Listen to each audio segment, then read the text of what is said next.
출애굽기 20장 3절에서 7절까지 제가 봉독하겠습니다.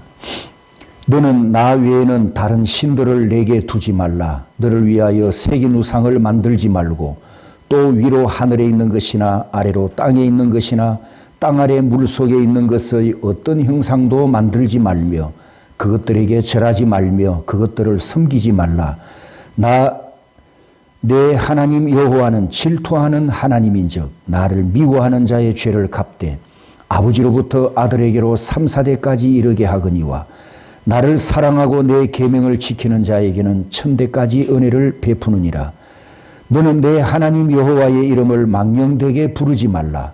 여호와는 그의 이름을 망령되게 부르는 자를 죄 없다 하지 아니하리라. 아멘.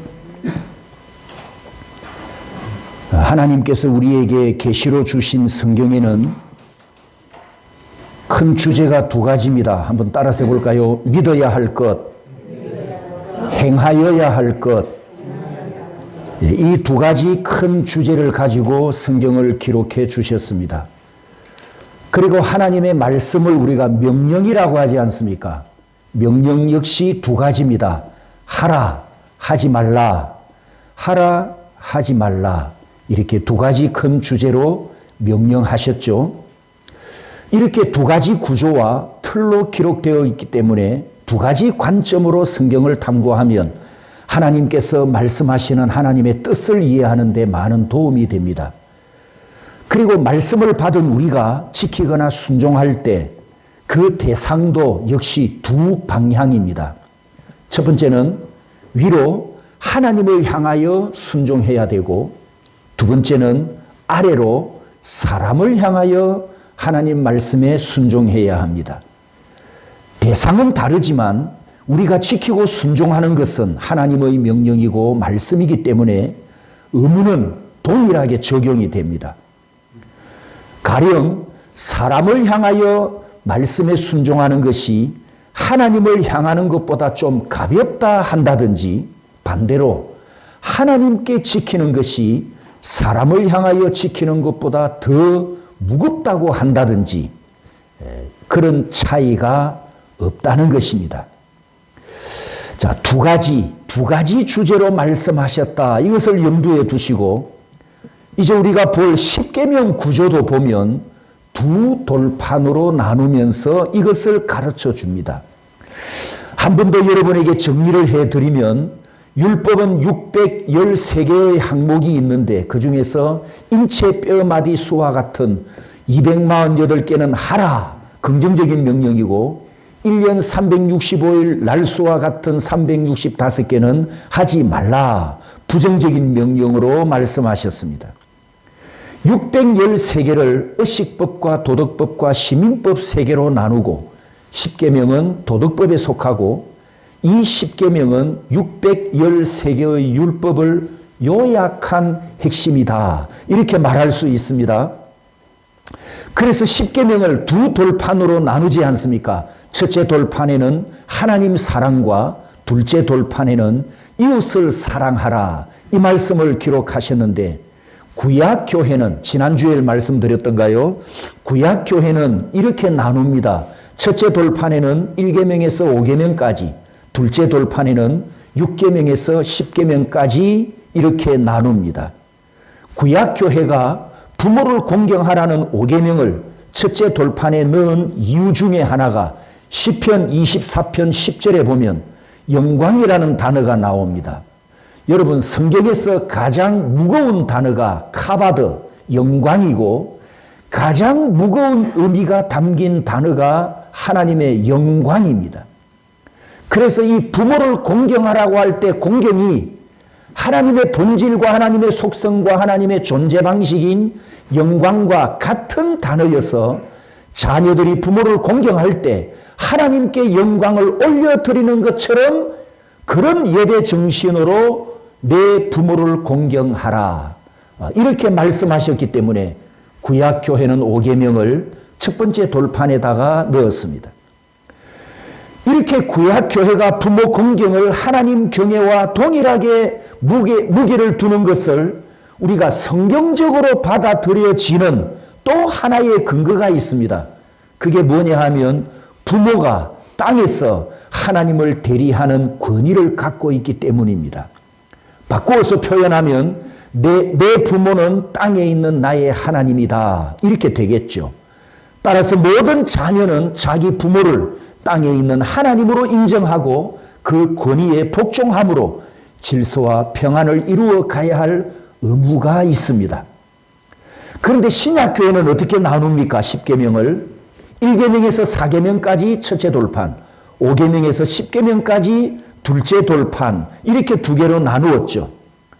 10개의 계명을 다시 두 개로 요약하면 따라서 합니다. 하나님 사랑, 이웃 사랑. 우리가 이걸 잘 알고 있죠. 예수님께서도 두 가지 계명으로 10계명 핵심을 가르쳐 주셨습니다.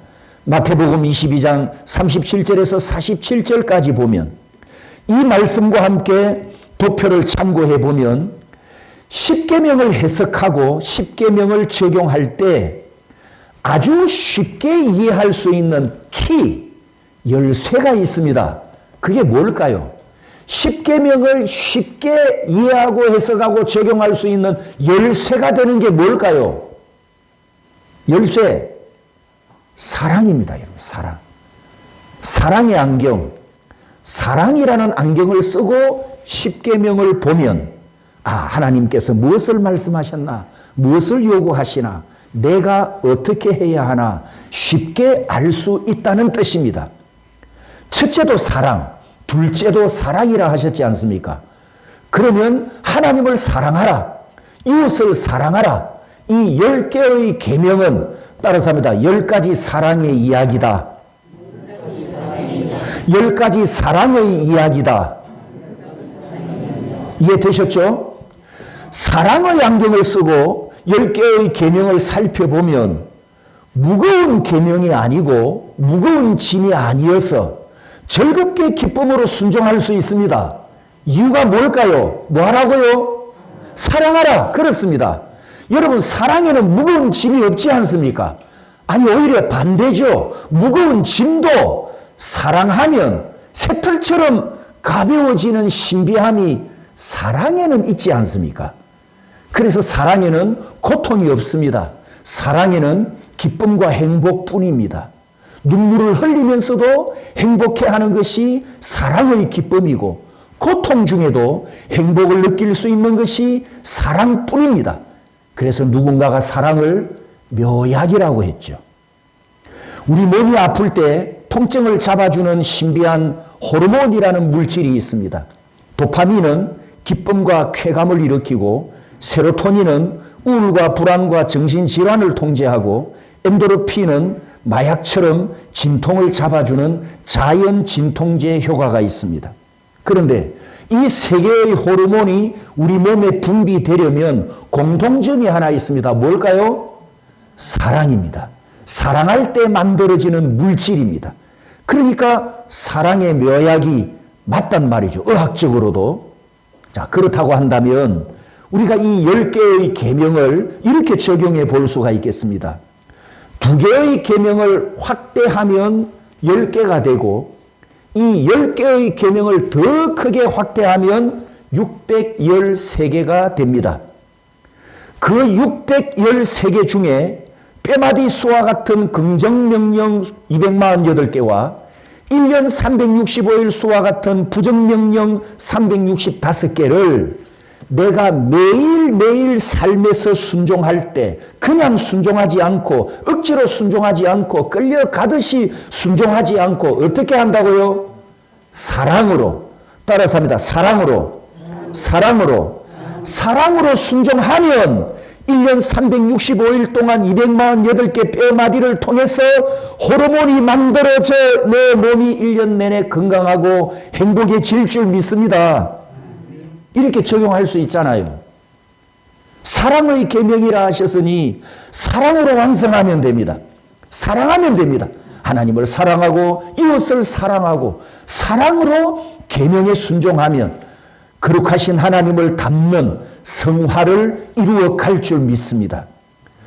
우리가 사랑의 안경을 쓰고 이제 이 각 계명에서 두 가지 핵심, 아까 처음에 제가 두 가지 주제로 성경을 항상 기록했다 그랬죠. 자, 따라서 합니다. 명하신 것, 금하신 것, 긍정적인 명령과 부정적인 명령, 이 사랑이라는 안경을 쓰고 십계명 하나하나씩 이 두 가지를 우리가 이제 찾아보면 하나님께서 우리에게 무엇을 요구하시는지 우리가 알 수 있게 될 줄 믿습니다. 첫 번째 계명 3절에 너는 나 외에는 다른 신들을 내게 두지 말아라.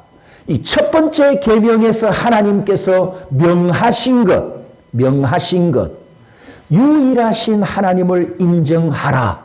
이렇게 명령하셨습니다. 너는 이 세상의 하나님은 단 한 분뿐이다. 이것을 인정하라고 말씀하십니다. 만물을 만드신 분이 하나님이신데 그분 얼굴 앞에 내가 항상 있음을 알고 하나님 앞에서 살아라.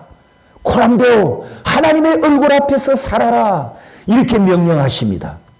성도 여러분, 내가 사랑하는 하나님은 한 분뿐입니다. 맞습니까? 내가 사랑하는 하나님은 유일한 하나님이십니다. 이 세상에 하나님보다 더 사랑할 것은 없습니다. 없어야 합니다. 하나님을 최고로 사랑하고 하나님을 최고로 경외하는 하나님의 사람들이 되시기 바랍니다. 1계명이 우리에게 긍정적으로 명령하는 말씀, 하나님은 한 분이시다. 하나님만 사랑하라. 이것을 우리에게 명령하셨습니다. 이어서 부정적인 명령, 금하는 것. 1계명이 우리에게 금하는 것이 뭐냐? 하나님의 존재를 부인하거나 하나님을 하나님으로 경배하지 않거나 하나님께 돌려야 할 영광을 다른 피조물에게 돌리는 것을 금하셨습니다. 그리고 하나님 외에 다른 신이 존재한다는 것을 말로도 인정하면 안 되고 어떤 형상을 만들어도 안 되고 어떤 방법으로도 다른 신이 있다고 하지 말아라. 이것이 1계명이 금하시는 명령입니다. 두 번째 계명 4절에 너를 위하여 새긴 우상을 만들지 말고, 두 번째 계명이 명령하는 것은 하나님께서 말씀으로 제정하신 예배와 신앙과 규례에 순종하라 하셨습니다. 자, 따라서 합니다. 말씀으로 제정하신. 누가 정하셨다고요? 하나님께서 말씀으로 정하셨어요. 그렇기 때문에 우리가 예수 믿고 신앙생활할 때 자기 열심, 이 자기 열심이 너무 지나쳐가지고 내가 복음이 되면 안 되지 않습니까? 아무리 열심을 내어도 성경 복음이어야지 내가 복음이 되면 큰일 나거든요. 그래서 내가 복음으로 예수 믿지 말고 성경 복음으로 예수를 믿어라. 이것을 2계명이 우리에게 명령하십니다.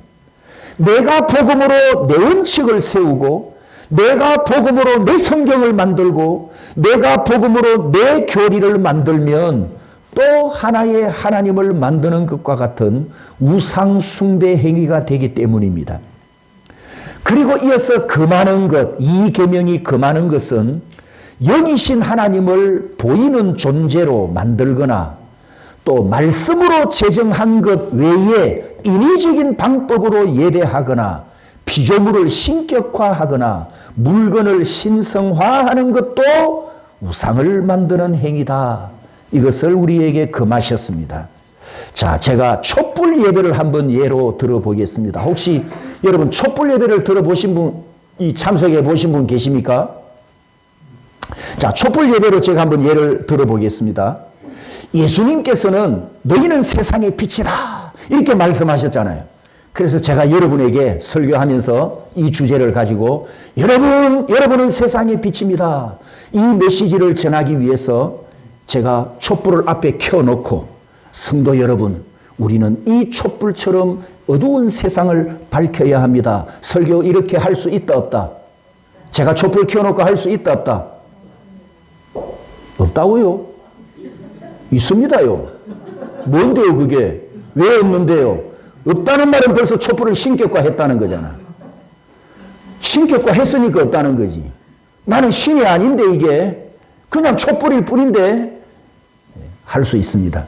그리고 촛불을 각각 한 개씩 여러분에게 들려주고 여러분이 촛불의 불을 착 켜는 순간 제가 이제 메시지를 던지는 타이밍에 맞춰서 여러분이 바로 그 촛불과 같이 세상의 빛입니다. 이렇게 할 수 있다 없다?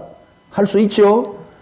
여러분이 세상으로 보내는 파송식, 파송의 의미를 두고 바깥으로 나가는 여러분들에게 제가 촛불을 붙여서 하나씩 하나씩 일일이 나눠주면서 오늘부터 세상에 가서 이 촛불처럼 세상의 빛이 되십시오. 할 수 있다 없다? 있단 말이죠. 왜 조심하세요? 있어요. 예수님께서도 복음서에 보면 군중들에게 제자들에게 설교하실 때 주변에 있는 실물을 많이 사용하셨잖아요. 복음서에 보면. 이때 예수님께서 왜 주위에 있는 사물과 실물을 사용합니까? 예수님이 전하는 메시지를 효과 있게 전달하기 위해서 그 물건을 상징적인 도구로만 쓰셨어요. 메시지를 전달할 비유로 사용하신 단순한 물건일 뿐이었어요. 따라서 합니다. 메시지를 비유하는 상징적인 물건. 예수님의 설교에서 시, 밭 이런 것들은 그냥 메시지를 효과 있게 전달하기 위한 비유의 도구로 쓰신 물건, 하나의 물건, 이 물건의 이상도 아니고 이하도 아니에요. 그냥 물건이었어요. 그런데 이 촛불 예배는 예배 타이틀부터가 문제가 되고 씨앗이 됩니다. 촛불 예배. 이 예배에서 주체는 무엇이 됩니까? 촛불이 되어버리면 그건 우상숭배입니다. 예배 주체가 촛불이 되면 안 되죠. 그냥 물건으로 쓰라, 물건으로. 그런데 예배 주체가 촛불이 되어버리고 예배 대상도 하나님이 아니시고 촛불이 하나님보다도 더 주제로 부각이 된다면 그 예배는 잘못된 예배예요.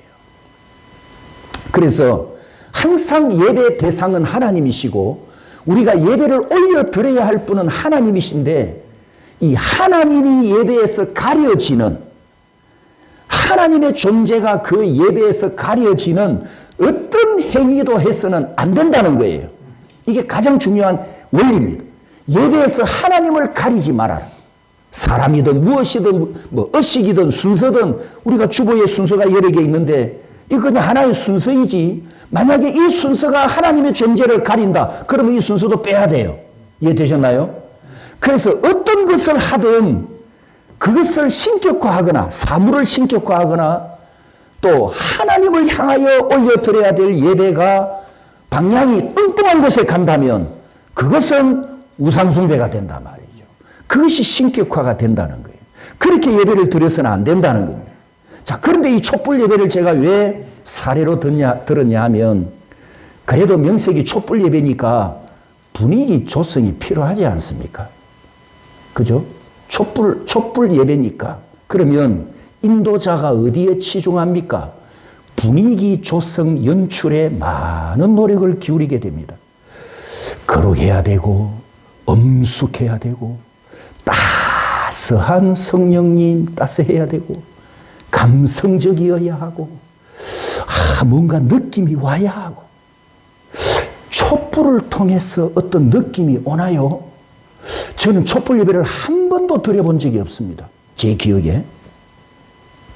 만약에 촛불을 통해서 성령의 터치를 느끼는 느낌이 온다. 그러면 저도 이런 예배를 계속 드려보고 싶습니다. 촛불을 통해서 성령이 나를 터치하는 어떤 느낌이 올까요? 촛불을 통해서 성령이 충만하게 역사하신다? 촛불을 통해서 그 촛불이 통로가 되어서 하나님의 은혜가 임한다?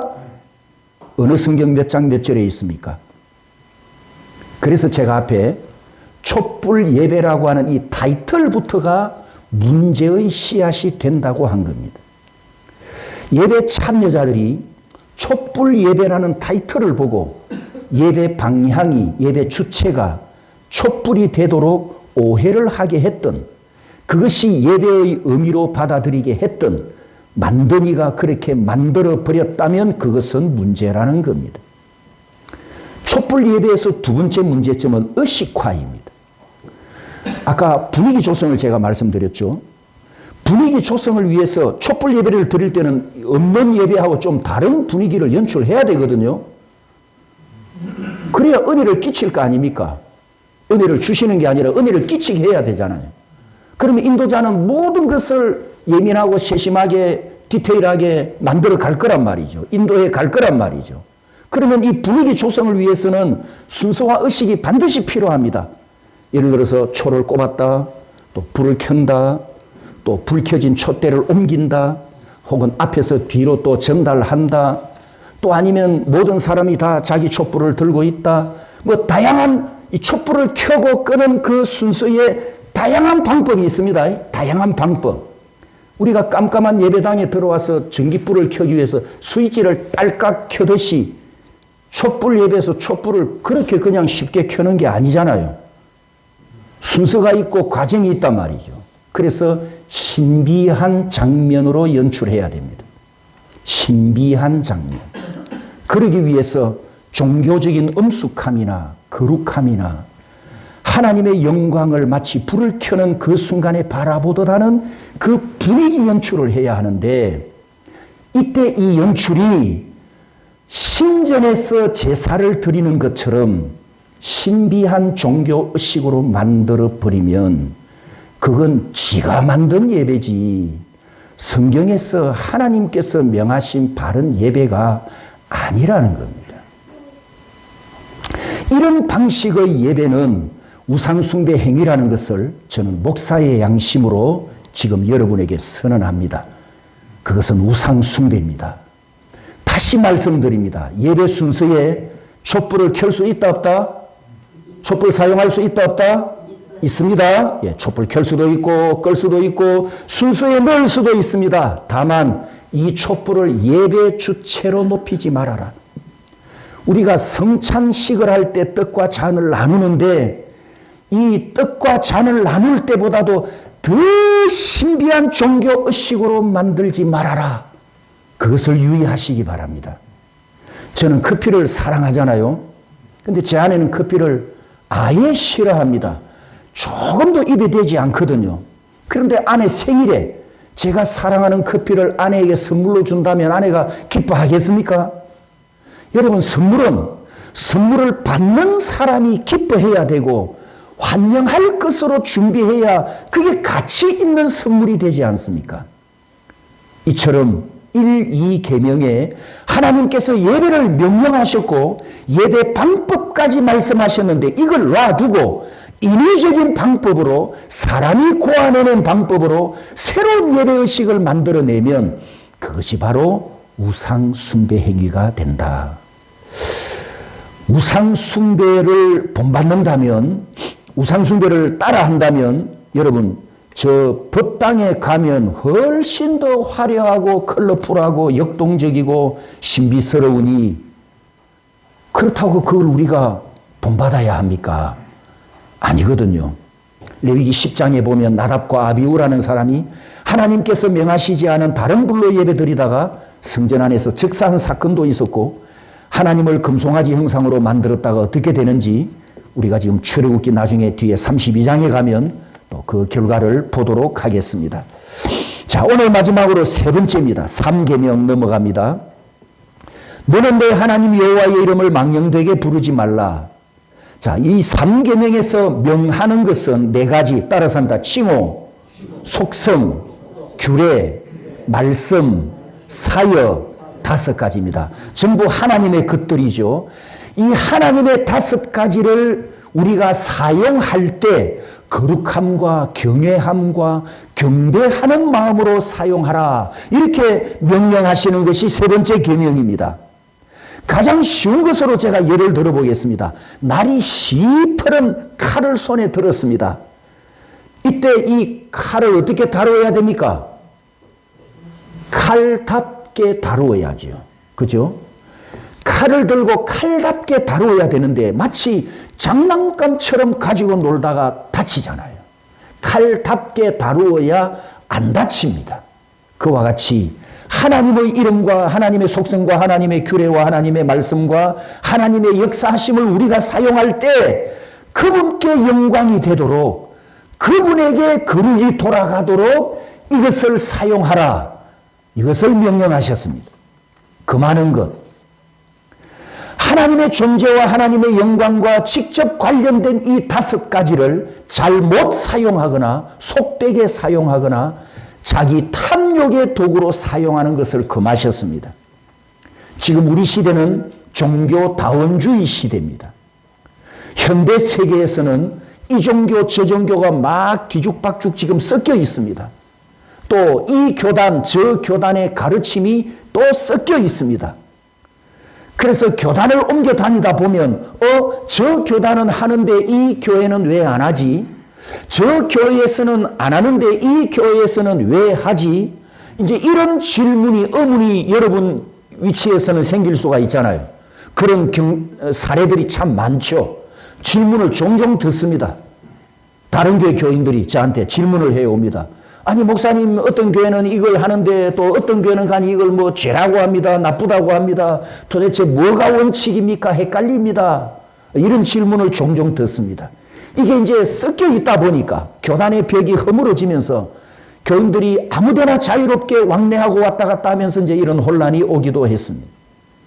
자, 현재 우리 위치는 가톨릭이 아니고 개신교에 소속되어 있고, 그리고 우리는 프로테스탄트 종교개혁자들의 후손들입니다.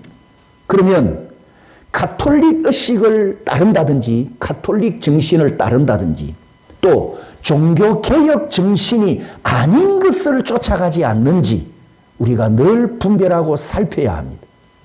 그런데 여러분은 아무래도 신학훈련을 받은 목회자보다는 분별에 어려움이 있을 것이니까 궁금한 것 있으면 저한테 물어보시든지, 또 하나의 지혜로운 방법은 평소에 제가 사용 안 하는 단어가 있습니다. 제가 사용 안 하는 단어는 여러분도 사용 안 하는 것이 지혜롭겠죠. 많은 기독교 용어 중에 제가 이것은 그 개념이 잘못된 것이기 때문에 제가 사용 안 하는 단어들이 있거든요. 여러분도 그걸 사용 안 하시면 돼요. 아, 우리 목사님이 안 쓰시는 거 보니까 이건 뭐가 문제 있는가 보다. 이렇게 생각하시면 됩니다. 궁금하면 저한테 물어보시고요.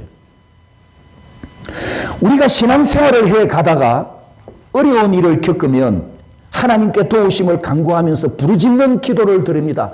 아버지여, 주여라고 부르짖습니다. 자, 이 경우에도 진실한 마음을 담고 부르짖어야 하는데 진실함이 없이 습관적으로 혹은 가볍게 그 이름을 부른다면 3계명 금지에 해당됩니다. 여러분이 잘 아는 예를 한번 재미있게 제가 표현해 보겠습니다. 서양 사람들이요, 놀랐을 때 혹은 실망했을 때, 어떤 공포와 충격을 받았을 때 Jesus Christ 이렇게 외치죠.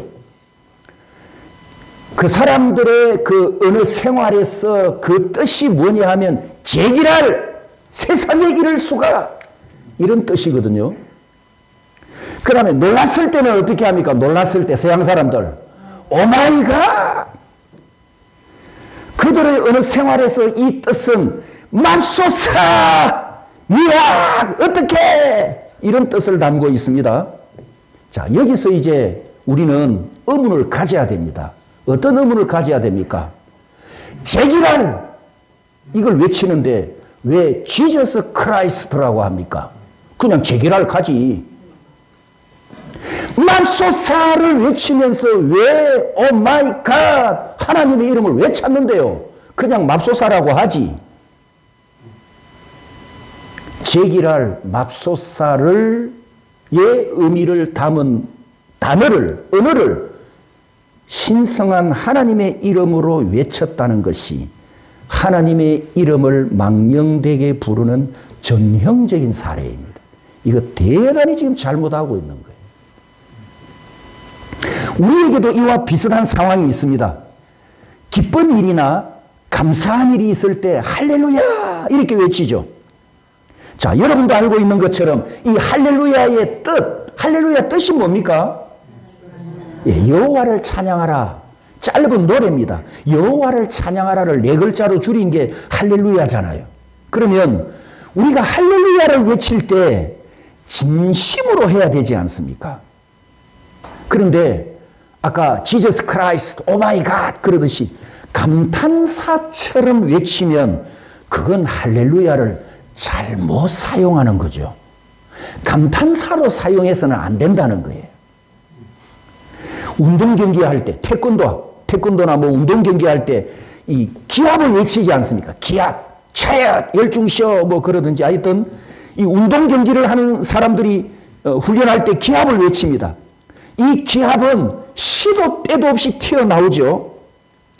기합 소리가 시도 때도 없이 튀어나오듯이 할렐루야 주여가 경배와 찬양이 아니고 시도 때도 없이 튀어나온다면 할렐루야 주여를 감탄사로 외치거나 구호를 외치듯 외치거나 기합 소리를 외치듯 외친다면 이렇게 남발한다면 그것은 오늘 3계명에 위반된다는 것을 우리가 명심해야 됩니다. 마지막으로 모세의 사례를 보고 마치겠습니다.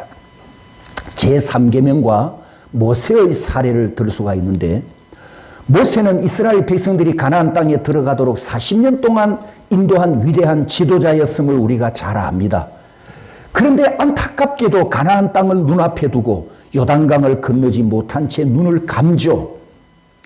모세가 사망할 때 특이하게도 성경은 신체 특징을 자세하게 묘사해 놨습니다.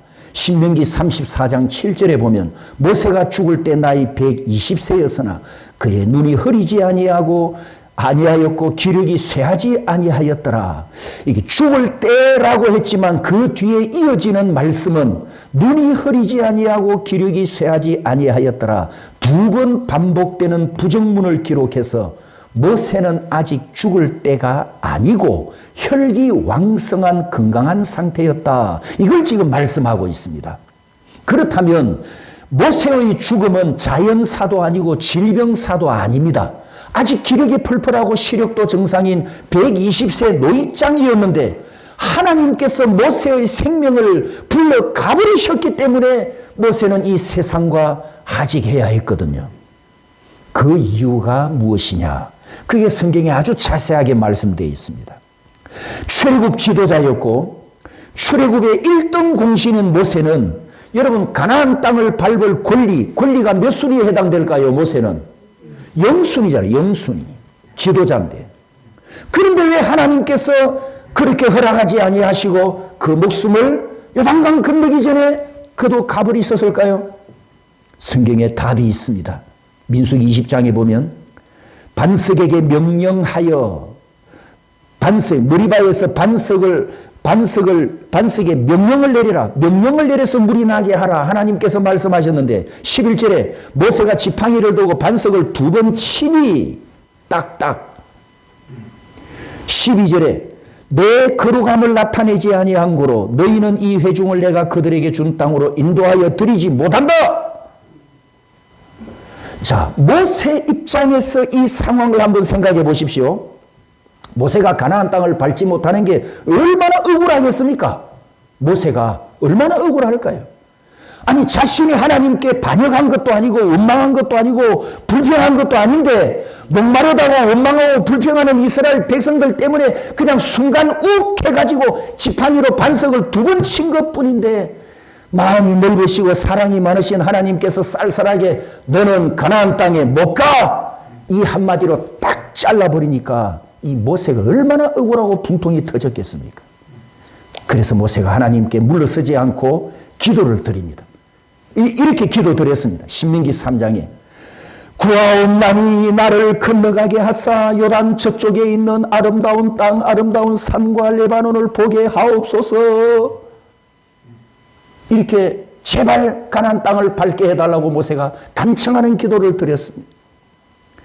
그러면서 26절은 이제 이스라엘 백성들에게 하는 말입니다. 모세가 이스라엘 백성들에게 야 이것들아 백성들에게 너희 때문에 하나님이 나에게 진노하셨다. 내 말을 듣지 아니하시고 내게 이르시기를 그만해도 족하니 이 일로 다시는 내게 말하지 말라 하셨으니 이제는 내가 이 기도도 드릴 수 없게 되었노라. 백성들에게 지금 26절을 가지고 원망하는 말입니다. 하나님께서 뭐라고 대답하셨다고요? 모세야 그만하면 족하니 다시는 내게 말하지 마. 두말하지 마. 그래서 결국 모세는 느보산에 올라가서 하나님이 눈을 열어주셔가지고 저 요단강과 이스라엘 산지와 평지와 더 멀리 지중해까지 환한 그 적과 꿀이 땅을 보여주기만 하시고 그 숨을 거두어 가는 안타까운 사건이 있었지요. 사실 모세가 아까 반석에게 명령을 하지 않고 지팡이로 2번 친 행위가 여러분 그게 뭐 그리 대수입니까? 아니 40년 동안 모세가 이 지팡이를 들고 사용해 왔던 하나님의 지팡이, 능력의 지팡이였잖아요. 그런데 하나님께서 명령하라고 했는데 명령하지 않고 2번 내리쳤다고 이 모세 같은 위대한 지도자를 가나안 땅을 못 밟게 하셨다? 하나님이 좀 심하신 거 아닙니까? 우리는 이런 의문을 품을 수가 있습니다. 그래서 밑에 관로에 보면 다음 페이지 관로 안에 성경 구절을 보시면 모세가 가나안 땅을 밟지 못한 구절을 한두 번도 아니고 이렇게 많이 말씀하시면서 하나님께서 모세가 가나안 땅으로 못 간 이유를 말씀하실 때마다 꼭 빼놓지 않고 하나님 말씀하신 게 있습니다. 따라서 합니다. 위에 있네요. 따라서 합니다. 내가 나의 거룩함을 나타내지 않았다.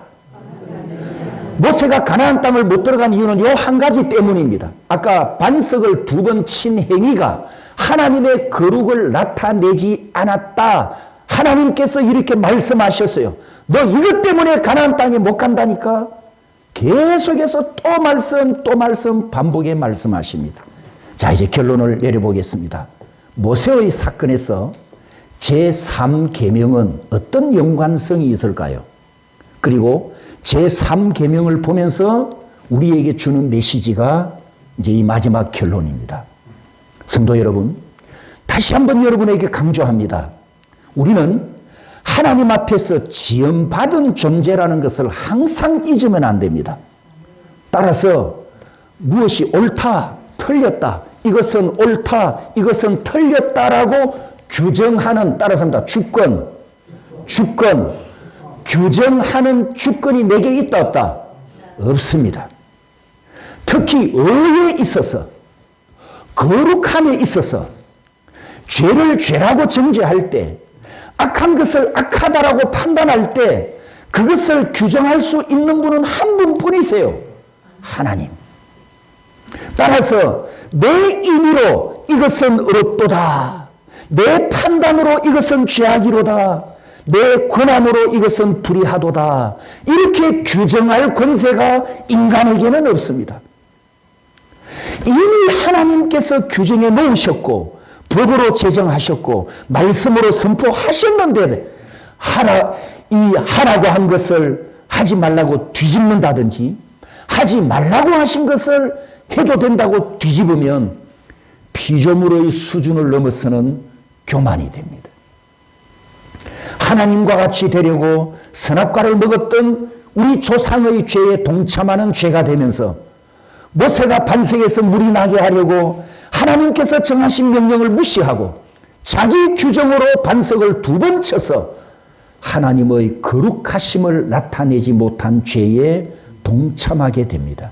이것들이 3계명, 하나님의 이름을 망령되게 하는 범죄다. 우리에게 가르쳐 주십니다.